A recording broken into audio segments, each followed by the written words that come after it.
Could we see a huge trade between the St. Louis Blues and the Carolina Hurricanes? We'll discuss how they make great trade partners and what could materialize. Plus, could we see a defenseman from Pittsburgh heading to Ottawa? Is Jesse Puljujarvi in Edmonton going to find a new home? Is Blake Wheeler in Winnipeg going to be on the move as well? Plus, we also have updates on the UFA front. Evgeni Malkin, is he done in Pittsburgh? Is there hurt feelings? Is that relationship repairable at this point? Plus, we have a huge signing out of Nashville with Filip Forsberg signing an 8-year deal. All that and more coming up next.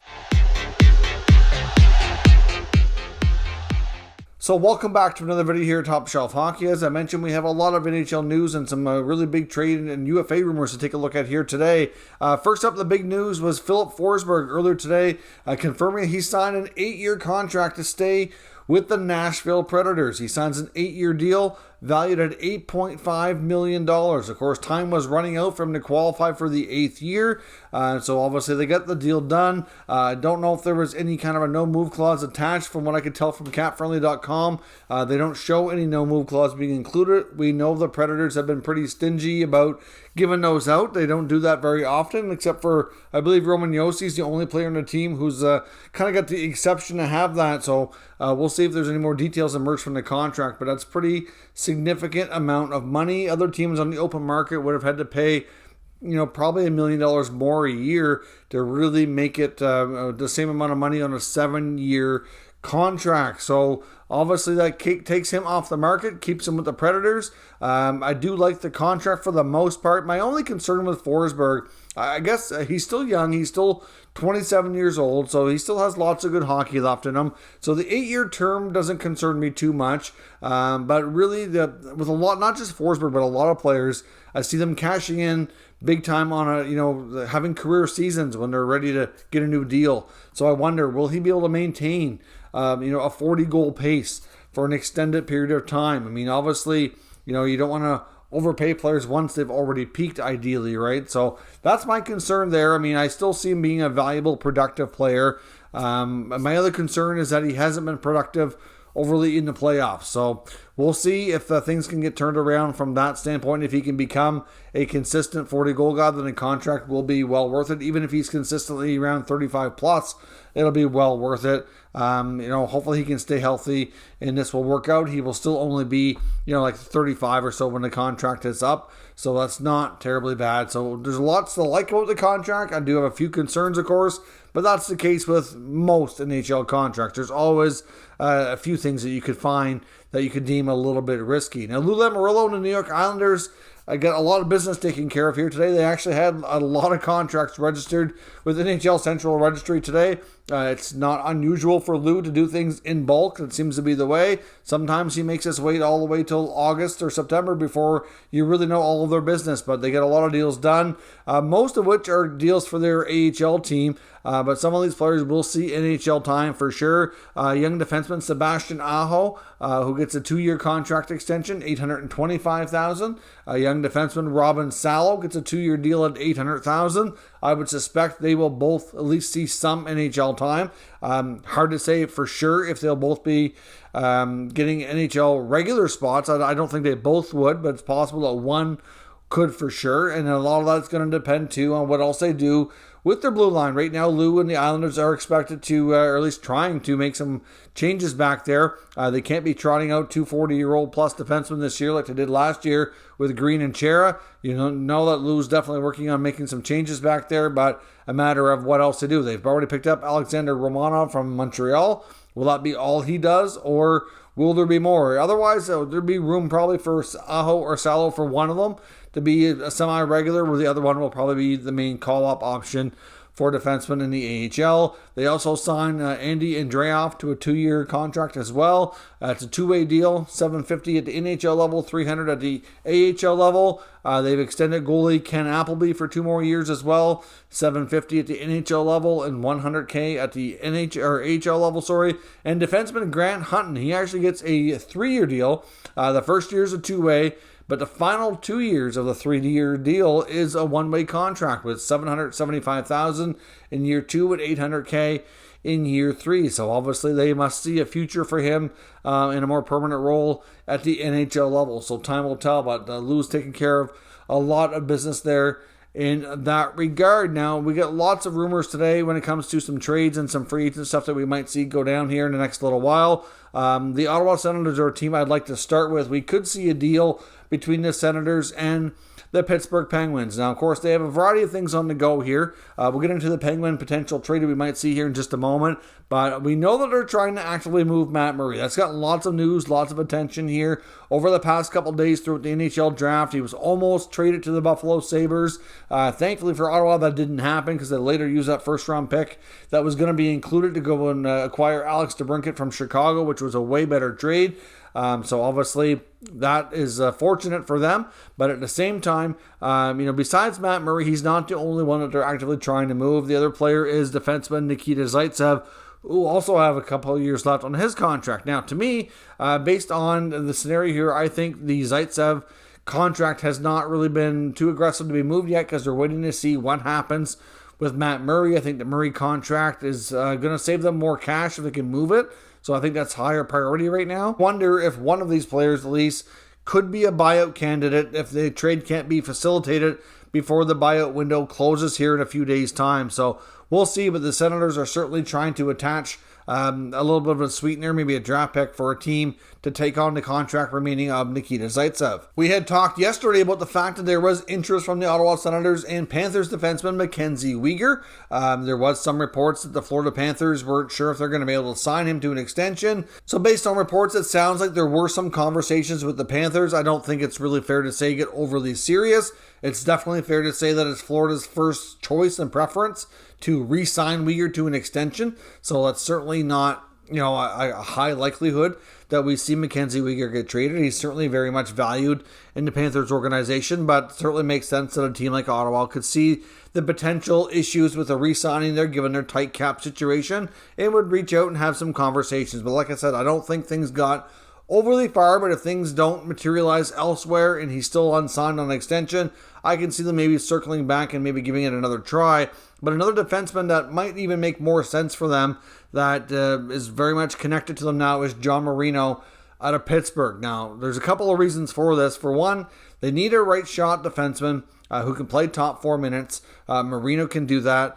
They also would like a player who's, not necessarily in his ELC, but a young defenseman that's a little bit more established. And ideally, if they can find somebody with a decent contract with some term on it, that's ideally what they're looking for. Well, he checks all those boxes. The other thing here is they just hired new assistant general manager Ryan Bonus, and he worked in the Penguins organization for the last number of years. So, of course, he is quite familiar with many of their players. So, certainly, knowing the Senators' roster now and working with them, he would have a lot of insight as to whether or not Marino would be a good fit. They certainly need another right shot D to play with either Shabbat or Jake Sanderson. They have Artem Zub, and Marino very well could make sense as the second right shot defenseman to kind of round out that top 4. Now, of course, he's making $4.4 million. He's 25 years old, still has 4 or 5 years of term on his contract. Like, there's a good fit there based on what the Senators are looking for. And perhaps a guy like Connor Brown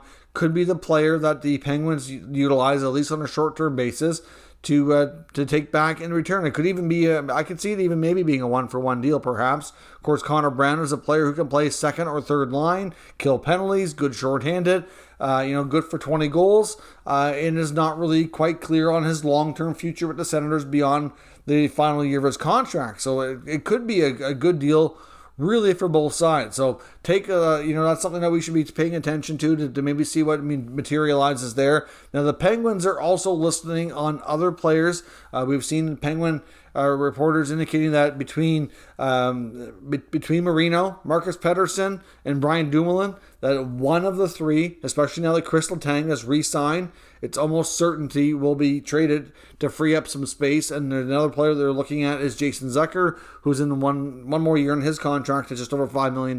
So with amongst those 4 guys, they kind of need to move somebody to free up some cap space to take care of the rest of their business. So this is a situation where the Penguins are not really in a spot where they need to feel pressured to get it done, but they kind of at the same time might need to a little bit to make sure that they can not lose out on other business that needs to be done here. For example, Evgeni Malkin. Now, there's a new report in The Athletic from Rob Rossi going over like a little bit of history here in the Malkin situation. And it sounds like this is a relationship that is now damaged. After Malkin being a longtime Penguin, extremely successful Penguin, helping them win 3 Stanley Cups along with Crosby and Letang, the big three that's been there for oh so long and had all the success. It sounds like Malkin is a bit hurt, or at least to some degree at least, according to this article, that he feels that the Penguins might not have prioritized him as being re-signed. He's been quoted by...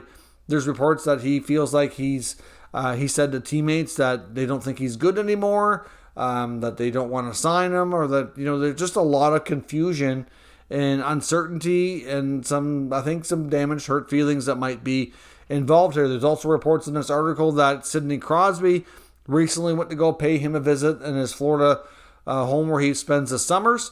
And of course, it wasn't so much... it was more of just to see his friend and see how he's doing, because as much as they might have an odd dynamic, some people might feel that Crosby and Malkin are really good friends, and they obviously want to continue playing together. Crosby and Letang both want to see Gino re-sign, and I think he went to check on him based on the sound, like just to see how he's handling everything. It's not easy with uncertainty in your playing future. We even seen Malkin comment on social media on a post from Chris Letang after he was signed, saying that he hopes he doesn't have to play against him going forward. So it's almost like he feels like the Penguins haven't made him a priority, and he doesn't understand why, because he's been such a big part of their level of success and done so much for the organization. And I honestly do not blame him one bit for feeling that way. But the big problem here is they've been far apart, mostly on term, more than money. It sounds like the Penguins are more like in that 2-year range, where he wants that 3 to 4 year range. He wants to ideally play 3 more years and likely retire. He was looking to match Sid's contract, which has 3 years left on it, and then they can both kind of, well, not necessarily he doesn't want to speak for Crosby, but they can kind of, wrap things up, so to speak, and he can be a lifelong Penguin. Of course, Letang signed a 6-year deal, so he's going to be signed until he's like 40 years old now.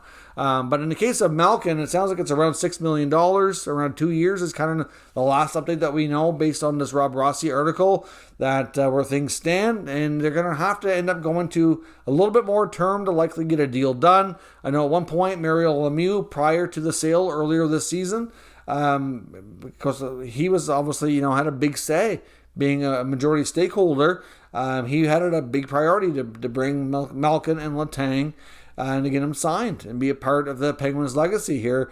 But with the change in ownership, Mario doesn't really have much of a voice anymore. He holds less than 1% ownership stake, and Ron Hextall hasn't really seemed to prioritize this like the other stuff that he's got to take care of here. So at the end of the day, I think they're going to regroup here, make another attempt at this based on what we've heard. Obviously, Letang took a little bit less money because they were able to give him more term, so that lowers his cap hit down. It makes things a little bit more possible for a signing. Reports are he even did that intentionally with the hope that he could leave enough money on the table that they could afford to bring Malkin back.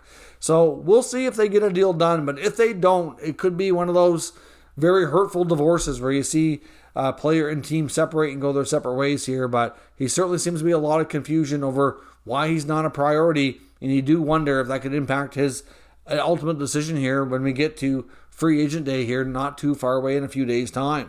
Now, of course, the Winnipeg Jets are still actively working to find a new home for Captain Blake Wheeler. He's reached number 2 on the dailyfaceoff.com trade bait board for Frank Saravalli. Obviously, Saravalli has a lot of intel to suggest that there's a high probability of Wheeler being dealt. Obviously, some could be concerned over his cap hit, which is over $8 million. I'm not sure if the Jets are willing to retain any salary in those final 2 years. Preferably not, but maybe in the right scenario. Of course, Wheeler does have a lot of trade protection in his contract, but word is that he's willing to work with the Jets to find a fresh start, that he's in agreement that it's likely time for them to kind of go their separate ways. He would probably prefer to go to a contending team, but obviously as long as he feels it's a good fit on the ice as well as for his family, he would consider waiving. So no really clear-cut answers on where he would prefer to go, so to speak. But there's not a ton of teams around, especially ones that would kind of fall under that contender status that would be able to take on that kind of cap hit. or if they can, it would have to be before they do much in free agency. So personally, I think if we're going to see a Blake Wheeler trade, I think it's something that's going to probably have to materialize over the next 2 or 3 days here. And if it doesn't, I'm going to say that the odds of it happening are going to be pretty slim, given that team salary cap space is going to start to fill up, and it's going to be that much more challenging for teams to take on that kind of cap hit. But they are working together to find a deal. The Oilers are still trying to shop Jesse Puljujarvi. Of course, we know that Duncan Keith retired, so that means that Tyson Barrie's likely not getting moved now. But it does give him some extra cap space. But Puljujarvi is a name that's likely not going to be brought back, and they would prefer to move on. Of course, the RFA forward needs a new contract. And there is apparently some frustration, according to Darren Dreger of TSN, that the interest level isn't higher on the young forward who they'd like to move. It sounds like teams are not overly interested, at least not for much of a price tag. There was some reports that the best kind of offer they were getting was like a mid-round pick, and that's not really something that they wanted. It sounds like Ken Holland was preferring to bring a roster player of some sort back, somebody who could actually play on the roster and add some sort of value today, not a draft pick or something that they're not going to see for 3, 4, 5 years time. But they're not really getting anywheres with a level of interest to create any kind of a trade in that sense. So the Oilers, of course, are very much concerned, and they should be, that they're going to end up selling here quite low, and then acquiring team is going to help Puljujarvi find his game. He's going to pop, hit his full potential, and they're going to be left with almost nothing in return and basically gave him away as a cap dump. And that's definitely a big concern for the Oilers, and it's understandably so. But unfortunately, if they're not confident he's going to find that game in Edmonton, then it's something that they're likely going to have to do to make the necessary spots and space. But I don't know. We'll see what happens. But there's certainly not a ton of interest, according to Darren Dreger. Now, could we see a significant trade between the St. Louis Blues and the Carolina Hurricanes? There's certainly reason to believe that they make good trade partners and that there could be mutual interest. Of course, we know that Vladimir Tarasenko is entering the final year of his contract. Frank Saravalli has confirmed recently that he has not receded his trade request, that he would still like to be dealt. Obviously, after having his shoulder have 2 surgeries, and the team doctor in St. Louis basically botched the surgery. He ended up having to go to an outside doctor to get things cleaned up. Obviously, his reputation took a hit as well. He was exposed in the expansion draft, and there still seems to be some unhappy feelings. Even though he was their leading scorer last year, he was still like 6th amongst forwards in ice time, and they're still not really, treating him the way that he feels he should be, given what he gives to that team, I guess you could say.